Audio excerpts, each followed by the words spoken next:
ഇനി നമ്മൾ തൃശ്ശൂരേക്കാണ്. തൃശ്ശൂർ പൗരാവലിയും അതിരൂപതയും സംയുക്തമായി നടത്തുന്ന ബോൺ നത്താലയുടെ അവസാനഘട്ട ഒരുക്കങ്ങൾ പുരോഗമിക്കുകയാണ്. 10,000-ലേറെ ക്രിസ്മസ് പാപ്പാമാർ ഈ വർഷത്തെ ബോൺ നത്താലയിൽ ഗാനത്തോടൊപ്പം നഗരത്തിൽ ചുവടുവെക്കും. നമുക്കൊപ്പം MS ലിഷോയാണ് തൃശ്ശൂരിൽ നിന്നുള്ളത്.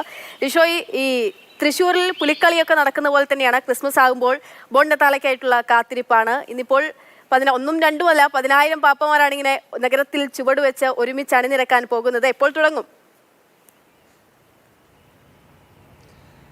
അതിൻ്റെ ഒരുക്കങ്ങളാണ് ഇവിടെ നടക്കുന്നത്. തൃശ്ശൂർ പാലസ് റോഡിൽ ഇപ്പോൾ ടാബ്ലോകളെല്ലാം തന്നെ ഒരുക്കി വെച്ചിട്ടുണ്ട്. അതെല്ലാം തന്നെ മിനുക്കുപണികൾ, അവസാനവട്ട മിനുക്കുപണികളിലാണ്. അതിൻ്റെ എല്ലാം തന്നെ നമുക്ക് ദൃശ്യങ്ങളിൽ കാണാൻ സാധിക്കും.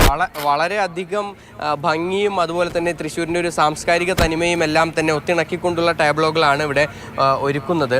കൂടാതെ ഈ നേരത്തെ സൂചിപ്പിച്ച പോലെ 10,000 പാപ്പമാർ ഒരുമിച്ച് ഇത്തരത്തിൽ തൃശ്ശൂർ നഗരത്തിലേക്ക് എത്തുകയാണ്, തൃശ്ശൂർ റൗണ്ടിലേക്ക് എത്തുകയാണ്. അതോടുകൂടി ഇവിടെയുള്ള ഒരു ക്രിസ്മസ് ആഘോഷം അതിൻ്റെ ഒരു ഏറ്റവും വലിയ ഒരു ആവേശത്തിലേക്ക് എത്തുകയും ചെയ്യും.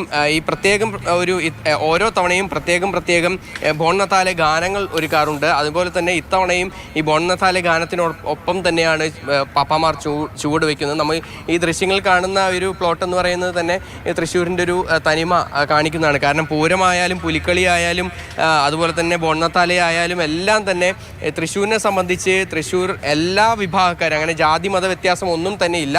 അതുകൊണ്ട് തന്നെ ഈ ഒരു ആഘോഷത്തിനും നമ്മൾ ഈ കാണുന്ന ഈ ടാബ്ലോയിൽ തന്നെ നമുക്ക് വ്യക്തമാണ്.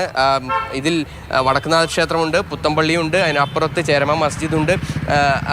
അത്തരത്തിൽ വലിയ തോതിൽ ഈ സംസ്കാരം കൂടി സമന്വയിപ്പിച്ചുകൊണ്ടുള്ള ഒരു ആഘോഷമാണ് ഇവിടെ നടക്കുന്നത്. എന്തായാലും 3 മണിയോടുകൂടി ഈ നഗരത്തിലേക്ക് ഈ ക്രിസ്മസ് പാപ്പമാരുടെ വേഷമണിഞ്ഞ ആളുകളെല്ലാം തന്നെ ഇങ്ങോട്ടേക്ക് എത്തുകയും ചെയ്യും. അതിനുശേഷം സൈക്രഡ് ഹാർട്ട്സ് സ്കൂളിൽ നിന്നാണ് 3 മണിയോടുകൂടി ഘോഷയാത്ര ആരംഭിക്കുന്നത്. അതിനുശേഷം നഗരത്തിലേക്ക് തൃശ്ശൂർ റൗണ്ടിലേക്ക് എത്തും. റൗണ്ടിലൂടെ ഈ നൃത്ത ചുവടുകളുമായി ഈ പാപ്പമാരെല്ലാവരും തന്നെ എത്തുകയും ചെയ്യും.